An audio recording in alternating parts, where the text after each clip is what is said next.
Hey guys, Pastor Ben here with another review and reflection. Today I want to talk about a book I just finished reading called Designing and Planting a Woodland Garden: Plants and Combinations That Thrive in the Shade by Keith Wiley. So this is delving into an area of interest that my wife and I in particular have gotten really into over the last year. That's gardening. And I've been growing vegetables for a number of years, kind of on and off, but we've gotten more into landscape gardening, flower gardening, that kind of thing. And I have really enjoyed, especially learning more about landscape design. So as we come into these winter months and there's not as much opportunity to actually be outside, that means you're probably going to have to endure a few more review videos of books that talk about being outside. So today I want to talk about this book that I picked up because I was thinking of there's an area in our yard that gets a lot of shade that I was trying to decide, should we maybe do some sort of woodland garden? Should we do some sort of Japanese garden? So I was just reading up on kind of the design philosophy and elements that you need for each of those things. Ended up deciding in that process that that's not the right spot for a woodland garden, but I enjoyed learning more about that through this book. So this is a bit of kind of orientation and introduction. Keith Wiley is a British gardener. This is written kind of with a British perspective, I would say.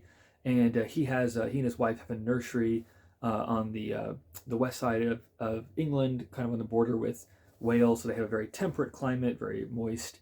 And they, when they purchased their property, decided to turn most of their land into a good-sized woodland garden, creating it from scratch. There was no shade or anything, very few trees. And so he talks a bit about the process that they went through to make their own garden and just some of the elements and things that you should be looking for when trying to design a woodland garden. So just a couple of things to say at the front end. After I read the book, I always go and look and see what other people have said in terms of reviews. And there were a good number of people who were kind of critiquing the book because they said he's kind of talking, as a professional gardener, as someone who does, landscape design kind of thing, because he talks about, renting these trucks and equipment to like bring in, tens of thousands of tons of soil and making these mounds, and he's working over several acres, and their critique was, this book doesn't help me to make a woodland garden in my backyard, which is probably true. This is kind of written more from just a description of what is a woodland garden from a design perspective, and how do you achieve that look. But I would point out that nowhere in the book does he say this is for people to use as kind of amateur gardeners in their backyard. So I understand that people may have wanted it to be a different book, but I don't think you can critique it for not being the book you wanted it to be. I think it does exactly what it says it's going to do, which is help you to understand the elements of a woodland garden. So because that is the context, I will say a couple of things. Number one, again, if you were looking to create a woodland garden in your backyard, I think it's still worth reading this book, but this is probably not the only book you need to achieve that dream. Secondly, because he is writing as a nurseryman himself, doing landscape design, he is assuming, I would say, kind of an intermediate level of gardening knowledge and experience. He's only going to use the Latin names for the different plants. He'll use a lot of more technical terminology when he's kind of describing the layouts and so forth. Not so much that it should trip you up if you don't know all of those things, but it would definitely be an easier read if you have some familiarity with that world.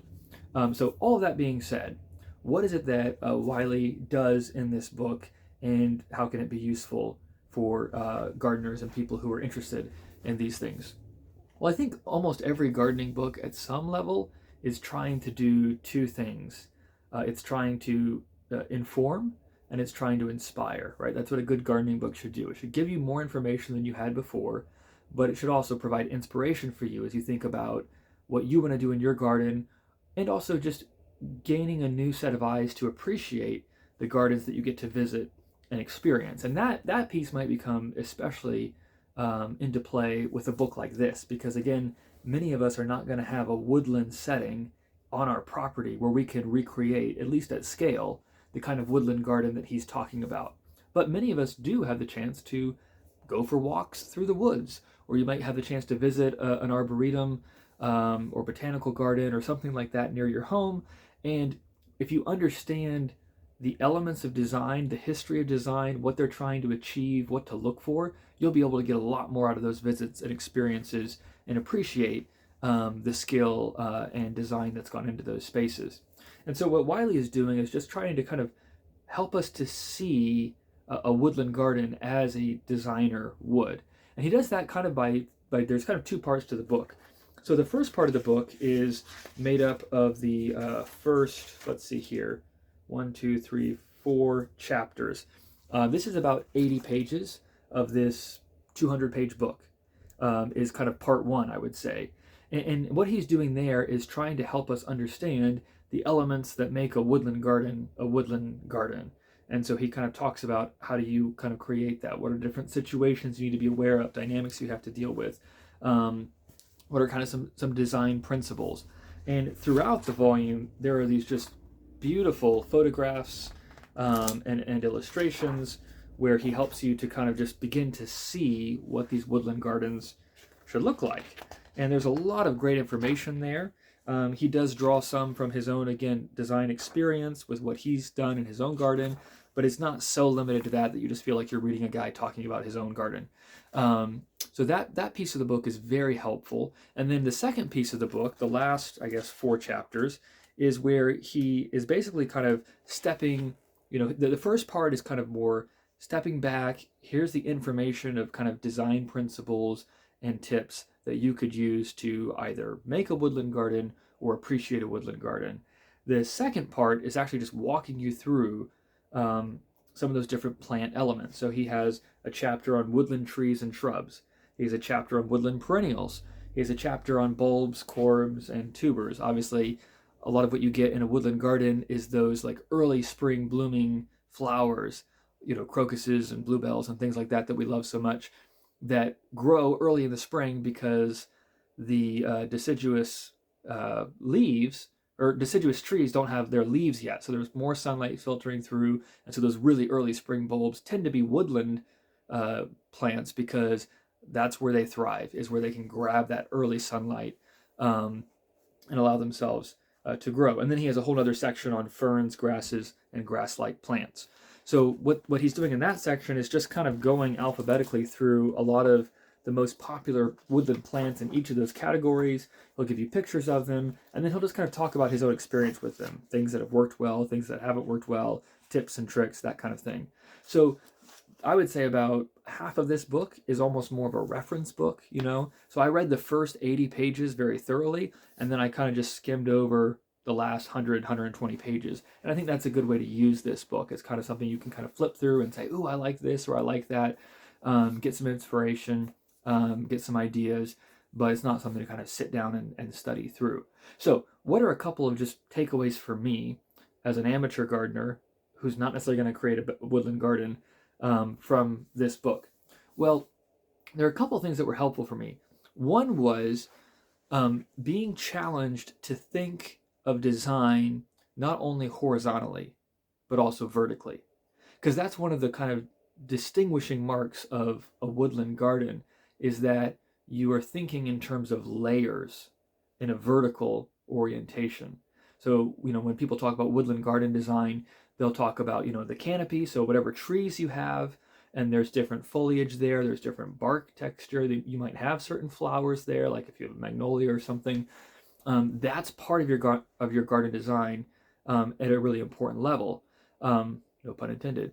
Below that, below the canopy, you have your undergrowth, right? So these tend to be shrubs and bushes and things. You'll see a lot of rhododendrons, a lot of azaleas and things like that, but there are many other choices he talks about that will often give you a contrast in color and provide more shade closer to the ground.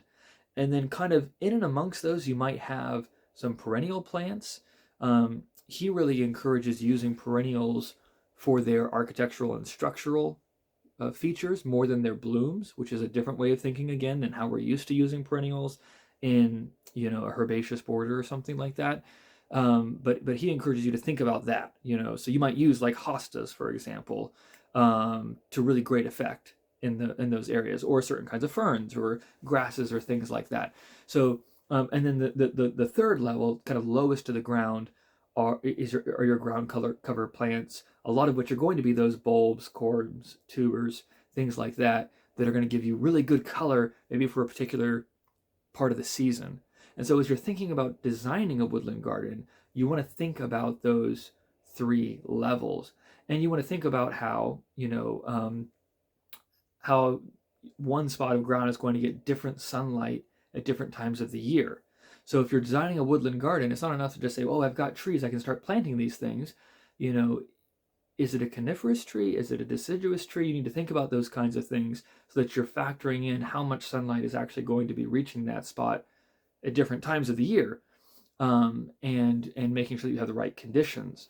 So he just begins to challenge you to kind of think that way, and that was very helpful for me because maybe this is partially a reflection of our own gardening experience. The house that we are in was a new build, which means the backyard was literally they just unrolled some turf on top of our hard clay soil. We have no topsoil.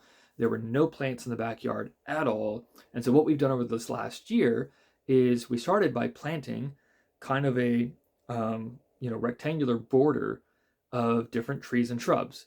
And we were using those largely as architectural plants, which kind of mark off sections that we're now filling in with different flower beds and things. That's very legitimate, right? But the way that we're thinking is very horizontally. This magnolia or that willow tree or this forsythia or whatever is kind of working along a horizontal line. What woodland gardeners have to do is to think not only horizontally but vertically, and to think about how you can layer those things to create that kind of effect that you want. And he goes into a lot more detail about different ways of doing that, different techniques. Sometimes it can be really effective to kind of pack in different kinds of plants. Sometimes, and we've all experienced this, right? Like you're walking through a woodland and maybe you see these pictures in England or something where it's these big old trees and there's very little undergrowth, like very little shrubs, but there's just this like sea of bluebells or something, or primroses or crocuses and like daffodils. That can be really striking.